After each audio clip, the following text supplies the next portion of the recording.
Hi friends, welcome to Tutor Joes. நம்ம இன்னைக்கு பார்க்க போகிற கான்செப்ட் பார்த்தீங்கன்னா ஓப்பன் ஆஃபீஸ் கேல்சியில் டேட் அண்ட் டைம் ஃபங்க்ஷன்ஸ் பற்றி பார்க்க போகிறோம். இப்போ நம்ம ஃபஸ்ட்டு பார்க்க போகிற ஃபங்க்ஷன் பார்த்தீங்கன்னா டேஸ் அப்படிங்கிற ஃபங்க்ஷன் நம்ம எதுக்காக யூஸ் பண்ணுறோன்னு பார்த்தோம்னா ரெண்டு டேட்டுக்கு நடுவில் எத்தனை டேஸ் இருக்குது அப்படின்னு சொல்லி கவுண்ட் பண்ணுறதுக்காக தான் நம்ம இந்த டேஸ் அப்படிங்கிற ஃபங்க்ஷன் யூஸ் பண்ணுவோம்.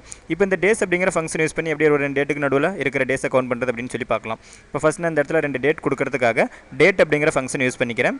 ஈக்குவல் DAT டேட் அப்படிங்கிற ஃபங்க்ஷன் கொடுத்துக்கிறேன். இதில் பார்த்தீங்கன்னா நம்ம 3 ஆர்குமெண்ட் கொடுக்கணும். ஃபஸ்ட் ஆர்குமெண்ட் பார்த்தீங்கன்னா நம்ம கொடுக்குற டேட்டில் இருக்கிற இயர், ரெண்டாவது பார்த்தீங்கன்னா அதில் இருக்கிற மந்த்து, மூணாவது ஆர்குமெண்ட் பார்த்தீங்கன்னா அதில் இருக்கிற டே. இப்போ நான் ஃபஸ்ட்டு கொடுக்க போகிற டேட் என்னென்னு பார்த்தீங்கன்னா April 1, 2014 அப்படிங்கிற டேட். நான் என்ன பண்ணுறேன், ஃபஸ்ட்டு அதில் இருக்கிற இயர் 2015 அப்படிங்கிற இயர் கொடுத்துக்கிறேன். அடுத்தது பார்த்தீங்கன்னா நம்ம அதில் இருக்கிற மந்த், அதாவது ஏப்ரல் மந்த் பார்த்தீங்கன்னா நம்மளுக்கு 4th மந்த்து, அதனால் 4 அப்படிங்கிறது கொடுத்துக்கிறேன். அடுத்து பார்த்தீங்கன்னா அதில் இருக்கிற டே நான் என்ன பார்த்தீங்கன்னா ஃபஸ்ட்டு டே கொடுக்குறேன், அதனால் 1 அப்படிங்கிறது கொடுத்துட்டு என்ட்ரு பண்ணுறேன். பார்த்தீங்கன்னா நமக்கு அந்த ஃபஸ்ட்டு டேட் இந்த இடத்துல க்ரியேட் ஆகிடுச்சு. அடுத்து பார்த்தீங்கன்னா இன்னொரு டேட் கொடுக்கணும். இன்னொரு டேட்டு பார்த்தீங்கன்னா நான் March 1 அப்படிங்கிற டேட் கொடுத்துறேன், அதாவது 2015 March 1 டேட்டு கொடுத்துக்கிறேன். அப்போ அதுக்காக டேட் அப்படிங்கிற ஃபங்க்ஷன் இந்த இடத்துல கொடுத்துக்கிறேன். அதில் பார்த்தீங்கன்னா ஃபஸ்ட்டு வரைக்கும் நமக்கு இயர், அதனால் 2015 அப்படிங்கிற இயர் கொடுத்துறேன். மந்த்து பார்த்தீங்கன்னா நம்மளுக்கு ஏப்ரல் மந்த்துனா 3rd மந்த்து, அதனால் 3 அப்படிங்கிறது கொடுத்துக்கிறேன். ஃபஸ்ட் டே அப்படிங்கிறதுனால 1 அப்படிங்கிறது கொடுத்துட்டு என்ட்ரு கொடுத்துட்றேன். பார்த்தா நம்மளுக்கு ரெண்டு டேட்டும் கிரியேட் ஆகிடுச்சு. இப்போ ஃபஸ்ட்டு என்ன பண்ணுறேன், டேஸ் அப்படிங்கிற ஃபங்க்ஷன் யூஸ் பண்ணி இந்த ரெண்டு டேட்டுக்கு நடுவில் எத்தனை டேஸ் இருக்குது அப்படின்னு சொல்லி நான் கவுண்ட் பண்ண போகிறேன். ஈக்குவல் DAYS டேஸ் அப்படிங்கிற ஃபங்க்ஷன் கொடுத்துக்கிறேன். இதில் ஃபஸ்ட்டு பார்த்தீங்கன்னா நம்மளுடைய ரெண்டாவது டேட்டை செலக்ட் பண்ணும். ரெண்டாவது டேட் பார்த்தீங்கன்னா நம்மளுக்கு April 1. அப்போ அந்த April 1 இருக்கிற டேட் நமக்கு B4 அப்படிங்கிற செல் இருக்குது. அப்போ அந்த B4 அப்படிங்கிற செல்லை செலக்ட் பண்ணிக்கிறேன். நெக்ஸ்ட்டு செமிகோலன் அப்படிங்கிறத கொடுத்துட்டு நம்மளுடைய ஃபஸ்ட் டேட்டை நம்ம இந்த இடத்துல கொடுக்கணும். ஃபஸ்ட் டேட் பார்த்தீங்கன்னா நம்மளுக்கு B3 அப்படிங்கிற செல் இருக்குது. அப்போ அந்த B3 அப்படிங்கிற செல்லை இந்த இடத்துல கொடுத்துக்கிறேன். கொடுத்துட்டு நம்ம என்ட்ரு கொடுத்தா போதும், ரெண்டு டேட்டுக்கு நடுவில் எத்தனை டேஸ் இருக்குன்னு சொல்லி நமக்கு கிடைச்சிடும். அப்போ டோட்டலாக பார்த்தீங்கன்னா நம்மளுக்கு 31 டேஸ் இருக்குது. இப்போ அந்த டேஸ் பார்த்தீங்கன்னா நம்மளுக்கு இந்த இடத்துல கிடைச்சிடுச்சு. அடுத்து பார்த்தீங்கன்னா நம்ம பார்க்க போகிற function network days. Network days அப்படிங்கிறது பார்த்தீங்கன்னா நம்ம கொடுக்க போகிற ரெண்டு டேட்டுக்கு நடுவில் எத்தனை ஒர்க் டேஸ் இருக்குது அப்படின்னு சொல்லி கவுண்ட் பண்ணுறதுக்காக நம்ம அந்த நெட்வொர்க் டேஸ் அப்படிங்கிற ஃபங்க்ஷன் யூஸ் பண்ணுறோம். இப்போ இந்த ஃபங்க்ஷன் யூஸ் பண்ணி March 1க்கும் April 1க்கு இந்த ரெண்டு மந்த்துக்கு பிட்வீனில் எத்தனை ஒர்க் டேஸ் இருக்குன்னு சொல்லி கவுண்ட் பண்ணுறதுன்னு பார்ப்போம். ஃபஸ்ட் என்ன பண்ணுறேன், equal NETWORK DAYS network days அப்படிங்கிற ஃபங்க்ஷன் கொடுத்துறேன். இதில் ஃபஸ்ட்டு பார்த்தீங்கன்னா நம்மளுடைய ஸ்டார்ட் டேட் கொடுக்கணும். ஸ்டார்ட் டேட் பார்த்தீங்கன்னா நம்மளுக்கு March 1, அந்த March 1 டேட் இந்த இடத்துல கொடுத்துறேன். அடுத்து பார்த்தீங்கன்னா நம்மளுக்கு எண்ட் டேட் பார்த்தீங்கன்னா நம்மளுக்கு April 1 இருக்கிற நான் அந்த B4 அப்படிங்கிற செல் இந்த இடத்துல கொடுத்துட்டு நம்ம என்ட்ரு பண்ணால் போதும், டோட்டலாக எத்தனை ஒர்க் டேஸ் இருக்குன்னு சொல்லி நமக்கு இந்த இடத்துல கால்குலேட் ஆகிடும். அதாவது பார்த்தீங்கன்னா நம்மளுக்கு இந்த மார்ச் மந்தில் 4 Saturdays அண்ட் 4 Sundays இருக்குது. அப்போ டோட்டலாக பார்த்தீங்கன்னா இந்த 8 டேட்ஸ் போக நமக்கு மீதி இருக்கிற அந்த 23 டேஸ் நமக்கு இந்த இடத்துல கிடச்சிரும். இதை பார்த்தீங்கன்னா நமக்கு இந்த மந்தில் ஏதாவது ஒரு ஹாலிடே ஆட் பண்ணுற மாதிரி இருந்தால் நம்ம என்ன பண்ணிக்கலாம், இந்த ஹாலிடேஸ் இந்த இடத்துல ஆட் பண்ணிக்கலாம். இப்போ எக்ஸாம்பிள் என்ன பண்ணுறேன், இந்த மார்ச் மந்தில் இந்த 12, 13 இந்த ரெண்டையும் ஹாலிடே மாதிரி நான் ஆட் பண்ணிக்கிறேன். ஃபஸ்ட் என்ன பண்ண நம்ம அந்த டேட் இந்த இடத்துல கொடுத்துக்கணும். DAT டேட் அப்படிங்கிற ஃபங்க்ஷன் யூஸ் பண்ணி அந்த ரெண்டு ஹாலிடேவை கொடுத்துக்கிறேன். அப்போ நமக்கு 2015 3rd மந்தில் 12 அப்படிங்கிற டேட் கொடுக்க போகிறோம். அப்போ ஃபஸ்ட் அந்த 12 அப்படிங்கிற டேட் கிரியேட் பண்ணிக்கிறேன். அடுத்தது பார்த்தீங்கன்னா நம்மளுக்கு 13 அப்படிங்கிற டேட் கொடுக்கணும். 2015 3rd மந்தில் 13 அப்படிங்கிற டேட் கொடுத்துக்கிறேன். இப்போ தான் நமக்கு ரெண்டு டேட் கொடுத்தாச்சு. இந்த ரெண்டு டேட்டையும் நம்ம இந்த ஹாலிடேவை ஆட் பண்ணணும். இப்போ ஃபஸ்ட் என்ன பண்ணுறேன், இந்த ஃபார்முலாவில் மூணாவது ஆர்குமெண்ட்டாக இந்த ஹாலிடேவை நான் ஆட் பண்ணிக்கிறேன். செமிகோலன் கொடுத்துட்டு மூணாவது நமக்கு இந்த ரெண்டு டேட்டுமே ஹாலிடேஸ். அப்போ பார்த்தீங்கன்னா அந்த ரெண்டு டேட் இருக்கிற செல்லையை நான் செலக்ட் பண்ணிக்கிறேன். அதாவது E6 E7 வரல இருக்கிற அந்த ரெண்டு டேட்டையும் செலக்ட் பண்ணிக்கிறேன்.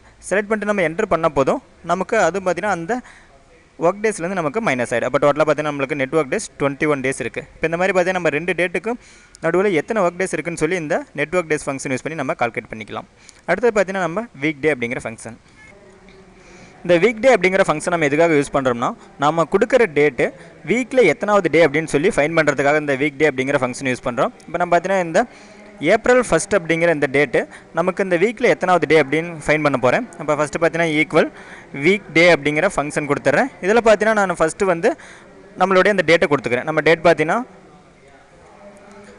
B4 அப்படிங்கிற செல் இருக்குது. அப்போ இந்த B4 அப்படிங்கிற செல்லை கொடுத்து நான் என்ன பண்ணுறேன், என்ட்ரு பண்ணால் நமக்கு 4 அப்படின்னு சொல்லி கிடச்சிருக்கு.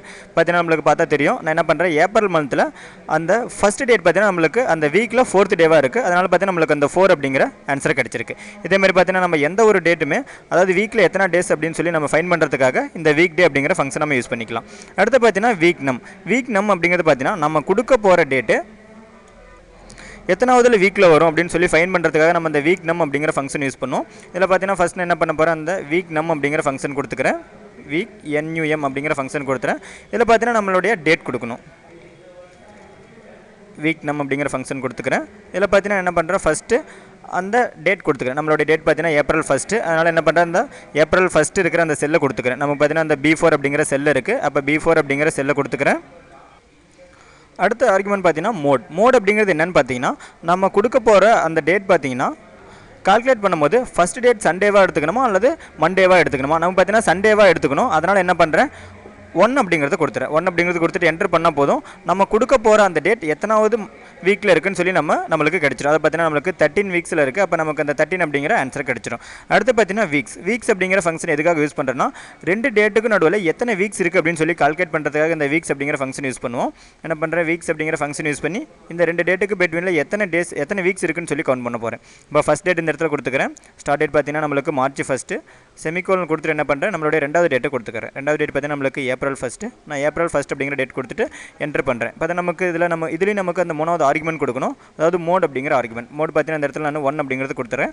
கொடுத்துட்டு என்டர் பண்ணால் போதும். நமக்கு அது டோட்டலாக அதில் எத்தனை வீக்ஸ் இருக்குன்னு சொல்லி கிடச்சிடும். அது நமக்கு டோட்டலாக 5 வீக்ஸ் இருக்குது. அதனால் 5 அப்படிங்கிறது கிடச்சிருச்சு. அடுத்த ஃபங்க்ஷன் பார்த்தீங்கன்னா நம்மளுக்கு வீக்ஸ் இன் இயர். அதாவது நம்ம கொடுக்க போகிற இயரில் எத்தனை வீக்ஸ் இருக்குன்னு சொல்லி கால்குலேட் பண்ணுறதுக்காக தான் இந்த வீக்ஸ் இன் இயர் அப்படிங்கிற ஃபங்க்ஷன் யூஸ் பண்ணுறோம். இப்போ நான் ஃபஸ்ட்டு பார்த்தீங்கன்னா நம்ம 2015 எத்தனை இயர் இருக்குன்னு சொல்லி எத்தனை வீக்ஸ் இருக்குன்னு சொல்லி கால்குலேட் பண்ண போகிறேன். அப்போ அதுக்காக வீக்ஸ் இன் இயர் அப்படிங்கிற ஃபங்க்ஷனை கொடுத்துக்கிறேன். வீக்ஸ் இன் இயர் அப்படிங்கிற ஃபங்க்ஷன் கொடுத்துறேன். இதில் பார்த்தீங்கன்னா நான் என்னுடைய டேட்டு கொடுத்துக்கிறேன். டேட் பார்த்தீங்கன்னா நம்மளுக்கு ஏப்ரல் 1 அப்படிங்கிற டேட்டு. இந்த டேட் கொடுத்துட்டு இந்த இடத்துல என்டர் கொடுத்தேன். டோட்டலாக பார்த்தீங்கன்னா நம்மளுக்கு 53 வீக்ஸ் இருக்குது. அதனால் நமக்கு 53 அப்படிங்கிற ஆன்சர் கிடச்சிருக்கு. இப்போ பார்த்தீங்கன்னா இந்த கிளாஸில் நம்ம டேட் அண்ட் டைம் சென்சஸை பற்றி பார்த்தோம். ஃபியூச்சர் கிளாஸில் நம்ம இன்னும் அட்வான்ஸ் ஃபார்முலாஸை பற்றி பார்ப்போம். அடுத்த ஃப்ரெண்ட்ஸ், இதனோட வெப்சைட் நேம் www.tutorjoes.com. உங்களுக்கு ஏதாவது அட்வான்ஸ் ஃபார்முலாஸ் டியூட்டோரியல்ஸ் வேணும், ஐடியாஸ் வேணால் நீங்கள் எங்கள் வெப்சைட் விசிட் பண்ணி பார்க்கலாம். அடுத்த ஃப்ரெண்ட்ஸ், யூடியூப்பில் எங்களோட வீடியோஸை பார்க்கும்போது மறக்காமல் எங்கள் யூடியூப் சேனலை சப்ஸ்கிரைப் பண்ணிக்கிங்க. Thank you friends.